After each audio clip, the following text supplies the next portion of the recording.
ang gitudlo ni Jesus sa magtutudlo sa balaod nga mao si Nicodemo dili maabot sa pagtudlo sa tawhanong kaalam. Kining iyang giingon, kinahanglan mataw kita pag-usab una ta makasulod sa langit. Ang magtutudlo sa balaod nga tawhanon kayo kaalam, ang iyang hunahuna nga ang mataw kana ra gyung ianak sa inahan. Ya, di naman pwede musod si Brad Loloy ngadto sa iyang inahan. Dako naman siya, labaw na itong gasalmo diri, Brad Titing, labaw na ning gawali. Dako naman, suod pa kasi imong inahan, aron mataw kapag usab, tawhanon ba na itong hunahuna. Niya si Jesus mitudlo nga ang makapahimo din na itong bagong tao, aron madawat ta dito sa langit, kana ding tubig ug espiritu. Niya unsa man ang tubig ug espiritu, ang bunyag. Kining atong gigamit ron nga bunyag. Unya human ta bunyagan, kinahanglan matud pa ni Jesus mura na taog kana bang hangin. Ang hangin gasige ra gyud na siya sunod ug asa siya itukmod sa nagmando niya. Wa siya kahibawog diin siya gikan, asa sa siya padong, pero asa siya itukmod adto monunot siya munang doon natay habagat, amihan, sa panang uban. Sa to timog, napatoy inong mama nga satan, sa pato napatoy kanaway, mga ingon ana. Ako kibaw kung saan na ilang ipanghingan. Depende direksyon sa hangin. Pero ang hangin, wa sa kibaw asa siya padong. Kita sad ni pahimos putas hangin, kibaw ta nga naa ni agi siya, pero wa sa ta mangutana di inigikan asa ni padong.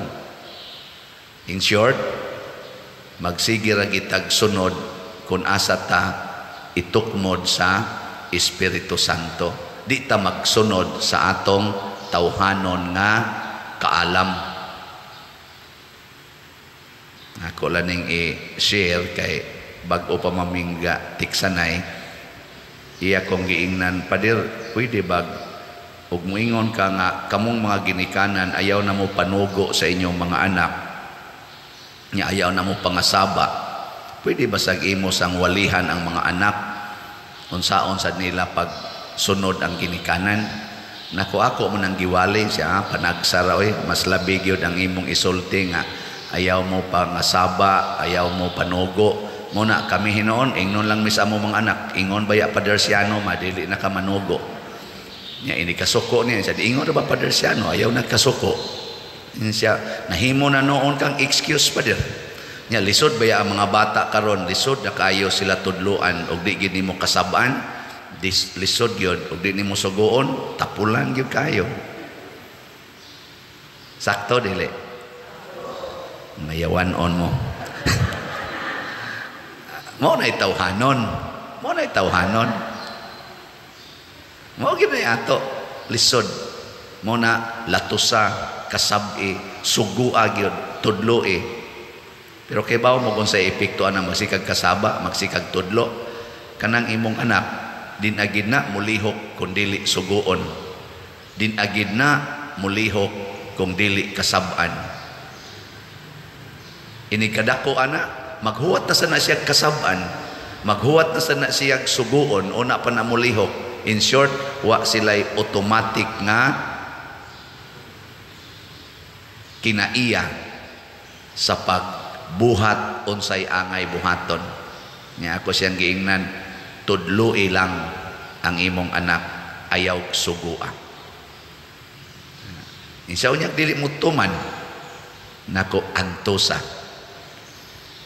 Antosa, mo na gitawag og sa among COVID-G, kani among grupo, ako na sa nang gisulti ninyo, kanang AAA, ampo, alagad, antos. Magampo ka, nga ikaw makapadayon sa imong pagkamaayong ginikanan, ngadto sa imong mga anak, Ginoo, bala ang Espiritu, tudloi ko nga mahimong maayong ginikanan ngadto sa akong mga anak. Ako sad pari moingon sad ko, Ginoo, tudloi ko nga mahimong maayong parish priest ngadto sa akong mga parishioners. Nya pakapinagjutay labi na gyud mga buangon. Okay na, may mga parishioners nga buangon. Manglibak, manaot, manaways pare. Nya og madako ana. Diwa na, din ako kahigugma aning grupuha. Kari na lay akong higugmaon, amabahin na ang parokya. Di ba? Muna, og dunay mga taong buangon nga mukontra nako dinhi, ang akong ampos Ginoo dili nga mausab sila. Ako unta maoy mausab unsaon nako sila paghigugma sa paagi nga dili sad moy akong gigamit aning mga magsigig daig nako. Ana, para ko nang Ginoo kaluy ang mga namalit og slots, apil na sad ang wa mo palit.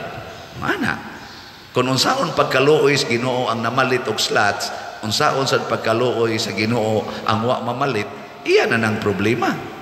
Basta giampo na nako kay na may daghang naminaw sa atong misa, labi na sa online, millions na manggani na ang naminaw, pero di gyud mo palit og slot. Pero sa ilang pagpaminaw, naasay kaluoy nga ihatag sa Ginoo nila. Sa akong paminaw, mas daghan ang ihatag nga grasya sa nipalit og slot kaysa wa mo palit. Pero nagyapon to'y grasya sila. Kakuha mo? Karon ng imong anak, ug di na mutuman sa iyang mga katungdanan sa pagtahod sa ginikanan, pag-eskwela, pagpanglimpyos balay, unsa pa na dihang mga buluhaton. Sige nila nagduwag computer, inya inig-ingon nimo, pwede undangan na ang duwa sa computer dong. Siya, sige lang ma, unya na lang kumuundang, unya na lang kumuundang pa. Ana, pwede na kang matug dong, alas 2 na mas kaadlaw siya, alas 6 pa kus buntag matug pa. Unsay bation nimo isip ginikanan? Oh, masuko. Anong masuko man ka? Kay makadaot man na niya. Niya, makadaot na niya. Timani ha? Ang word makadaot na niya. Nga ikaw nga nasuko, makaayon ani mo imong kasuko. Makadaot sad, di duha na mong nadaot. Kakuha mo? Duha na mong nadaot. Ang iyang nakadaot niya, ang iyang pagkagahig ulo nga di gyud minaw nimo, ang imo sang nakadaot nimo, ang imo sang kasuko. Duha na mong nadaot. Mo na ingos Kristo, di gyud ka maghunahuna sa kalibutanon kining lawas. Ang espiritu, ang kalag mo atong hunahunaon. Kumusta mang akong kalag sa akong pagbuhat ani, wa baka mamiligro. Basig sa akong concern, sa akong bana, sa akong asawa, sa akong anak, sa akong ginikanan, sa akong concern sa ilang lawas, ang akong kalag na daot na noon. Sa ako sang concern sa akong lawas, ang akong kalag na daot na noon. Pero nang sawayon ka nga bati kag naong, masuko ka dili. Ingnon ka ba bati kag naong, masuko ka dili. Klaro ang mga naong nyo masuko eh. May nga sila, ikaw, unsam sa nang naong nimo? Hilas ba nimo? Muana saga. Nakaron. Pag ingon niya nga bati kag naong, katong iyang gisulti, makaayo to niya o makadaot? Makadaot sa iyang kalag. Makadaot yun. Hinawayon man. Bad words man na.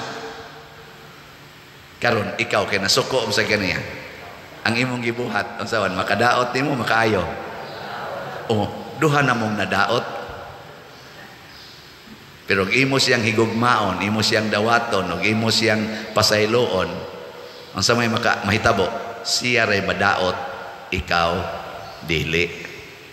Mao na siya nataw pag-usab sa tubig ug sa espiritu. Di na tamutugot nga mahimo patang ulipon sa sala, ulipon sa yawa. Ako kadaghan na gyud ko dinis atong parokya na ay magpa-counseling nako batanon kaayo kay broken family. Nya nighuman na mong istorya mo ingon dayon, Father, pwede mo hug nimo. Nya igtan-aw nako nga murag ganahan sa kong mugakos nako, ayaw lang. Pero iniglakaw nako, sayang. Madahar man tatog ipasangil. Nadyo mo ingon ana, maghilak, nya human makonsol na sila sa siging istorya. Naman kinusay mga asawa, arang-arang sa pagkanahong bawo niya magpa-counseling, maghilak, nya matambagan og mayo yung Father, pwede ko mugakos nimo. Nako, ayaw lang. Nga naganing kuan lang. Pero iniglakaw lagi makaingon sa ko, sayanga to Lord no. Yan siya unya, og mao na imong buhaton, unsa na may mahitabo nimo, nako bitaw sa no, madaot sa ta pero sayanga gid. Ang akong lawas ba magsiging kasayang adto. Kagakos na unta ta ato karang-arang og naw. Na. Pero huna-huna ang kalag. Huna-huna ba? Kanang nay magpa-picture din. Amo ba na ako man ning iwali kay para sa mo ma-aware ba. Mahibuong mo akong kamot sigilan ning ana no. Usara man gid posisyong Father ana ra man gyud. Kay musikit man sag maayo nya giana nako asa man ni padong akong kamot. Musikit magmaayo. Og giana nako ihoy-hoy unsa asa man ni padong. Basig magpataka ning hikap-hikap. Di ba? Nya isoda nako akong siko kay mudot-dot man. Ay bawo na mudaan no siya akong gipasabot. Nya ganahan man sa silang mudot-dot kay na-excited ba ya? Musabot ba ya ang ko ana? Na-excited mo na magiuman mo gakos gyud ana. Kuwang na lang jutay mo halok abot ba ka ng panahon nga naagi mo halok.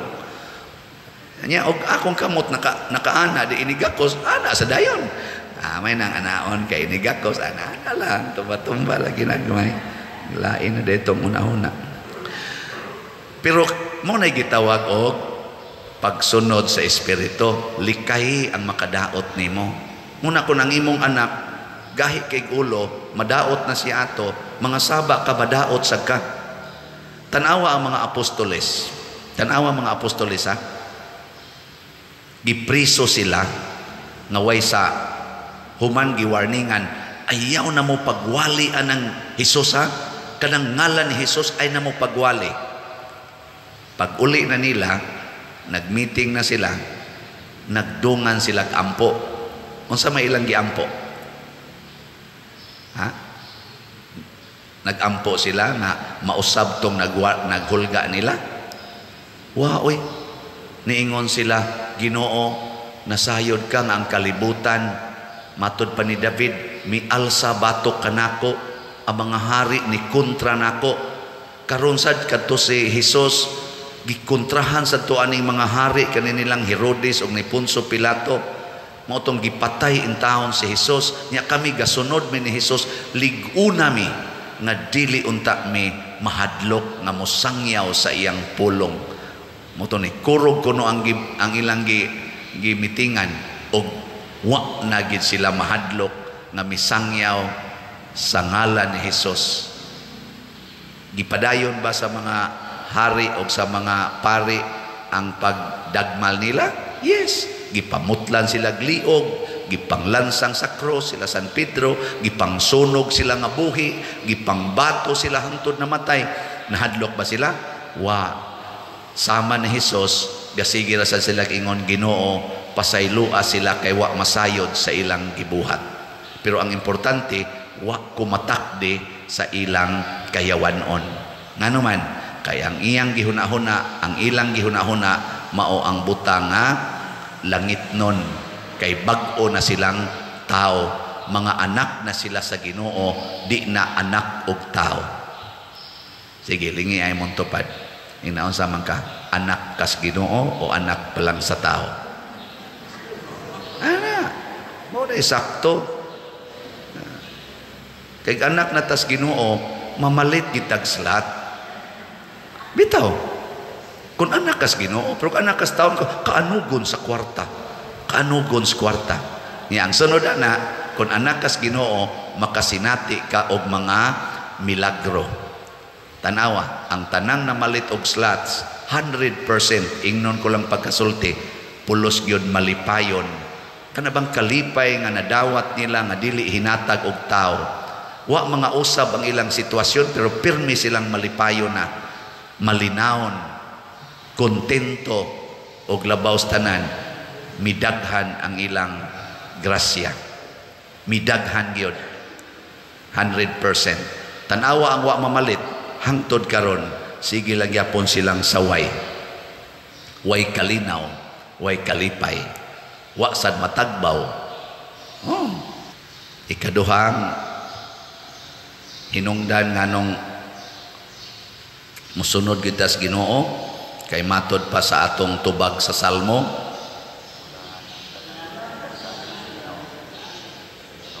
kusga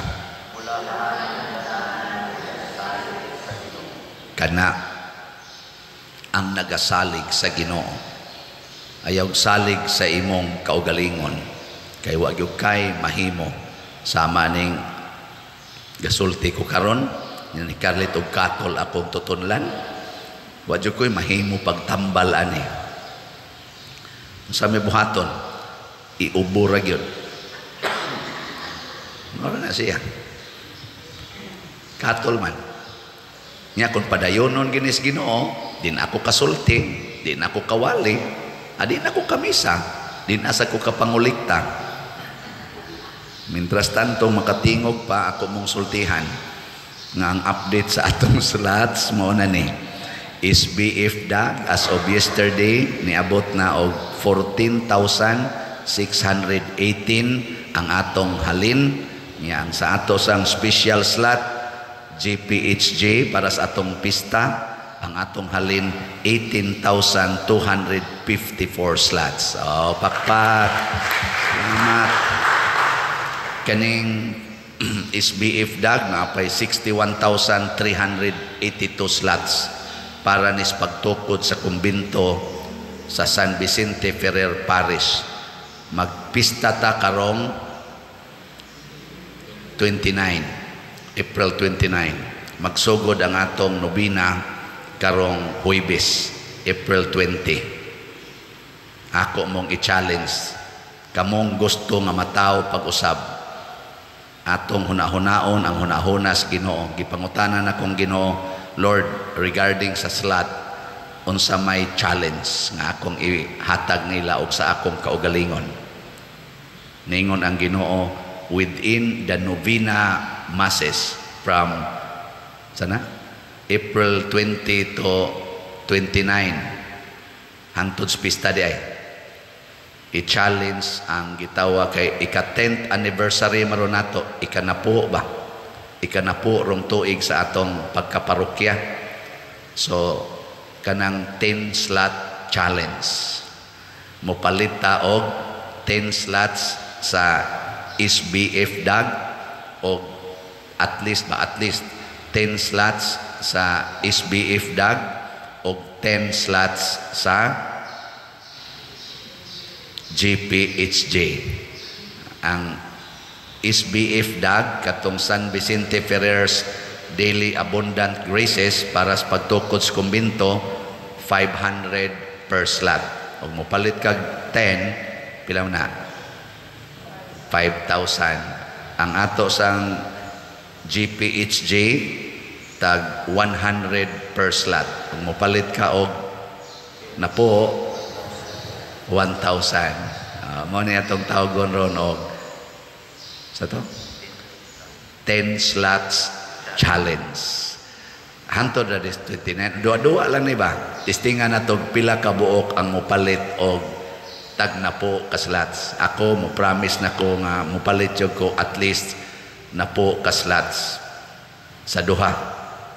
Kani-ganing usa kaning atong GPHJ sukad ni nga gi-declare ni nako tag 50 slots man akong paliton kada semana.